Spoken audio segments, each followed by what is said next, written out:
Yo les sphères, ici le capitaine Marco Roy. Je suis très heureux de vous retrouver pour le débrief du match FC Barcelone-Alaves. Match qui comptait pour la suite de la 13e journée de Liga. Il faut dire que le Barça ne venait pas dans ce match dans une très très bonne dynamique parce que le Barça a perdu en milieu de semaine face au Shakhtar Donetsk et a eu un match très difficile la semaine dernière face à la Real Sociedad. Donc le Barça ne venait pas vraiment dans une bonne dynamique pour pouvoir affronter Alaves aujourd'hui. Et ça se ressent dès les premières minutes parce que le Barça encaisse au bout de 17 secondes de jeu. Oui, oui, vous l'avez bien compris, 17 secondes de jeu, c'est assez incroyable.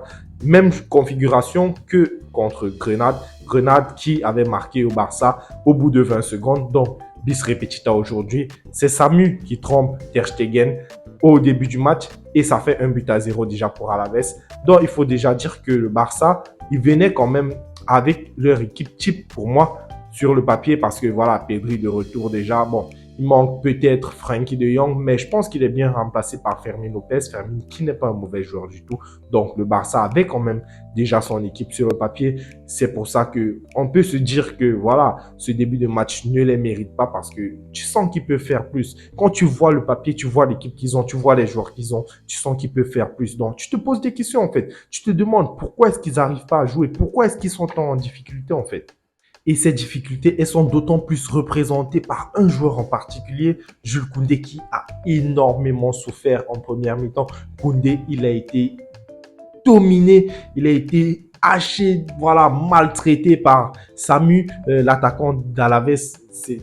Il a fait du n'importe quoi à Koundé en fait. Il lui a fait du sale, il lui a marché dessus, il a fait ci, il a fait ça. Et en fait, ça me ramène au fait que, voilà, s'il n'avait pas fait le con un peu dans la finition, Alaves aurait mené 2 ou 3-0 à la mi-temps, facile. Hein? Ils auraient mené 2 ou 3-0 facile à la mi-temps parce qu'il a raté un face-à-face face à Ter Stegen. Oui, ce gars de Samu là, tu te demandes comment il a fait en fait pour rater un face-à-face face à Ter Stegen. Et le deuxième où il marche sur Koundé et il n'arrive pas à cadrer devant Ter Stegen encore. Donc, à un moment donné, en fait, tu comprends pourquoi ce genre de joueur, il joue dans ce genre de club. C'est parce qu'il n'a tout simplement pas le niveau pour pouvoir aller discuter les places dans les grands clubs, le Real, le Barça, l'Atlético ou autre. Il est nul en fait. Il est nul, Samu. Il aurait dû doubler ou tripler dans ce match, mais il n'y arrive pas. Tu comprends pas pourquoi. Et c'est comme ça que le Barça va revenir dans le match. Voilà, au retour des vestiaires. Il faut quand même dire que le match était assez équilibré. Hein. Le Barça, toujours la domination dans la possession, oui, on le sait. Mais le match était assez équilibré. On se frappe contre 8 dans le match au total. Et tu sentais quand même que, voilà, le Barça, bien qu'il jouait dans la surface d'Alaves, Alaves, il leur faisait très très mal en contre. Et c'était vraiment un gros problème du côté de la défense du Barça. Au point où Xavi, il a dû inverser les positions de Koundé et d'Araujo pour pouvoir un peu rééquilibrer le duel qu'il y avait entre Samu et Jules Koundé. Et bah, du coup, au retour des vestiaires, forcément, Alaves, il devait être puni. Il devait être puni pour tout ce qu'ils ont raté. Et c'est Lewandowski qui est trouvé par un très très bon centre de Jules Koundé parce qu'il fallait aller chercher ce but, il fallait aller chercher cette tête. Lewandowski met une tête décroisée, voilà, comme ça, pour pouvoir tromper le gardien d'Alaves et ça fait un but partout. Franchement, il est très beau, il est très très beau ce but de Lewandowski. Il arrive de derrière le défenseur pour venir couper cette tête. Et voilà, là, on reconnaît quand même les qualités du très grand Lewandowski, voilà, qui nous a marqué durant tant d'années à Dortmund et au Bayern. Et à partir de ce moment-là, là, tu sentais qu'à la veste, ils y étaient plus. Le Barça les dominait de fond en comble et tout. Je pense qu'il y a même eu un penalty, voilà, un peu oublié sur Lamine Yamal. Bon, chacun va donner son avis.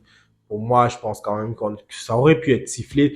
Mais bon, le Barça arrive quand même à obtenir son penalty en toute fin de match à la 77e minute. C'est Ferran Torres qui est fauché très très bêtement dans la surface par Duarte. Et voilà, le défenseur, il fout n'importe quoi sur cette action. Il n'avait pas besoin de faire ça parce que Ferran Torres, il était décalé sur le côté. Il ne pouvait pas venir marquer.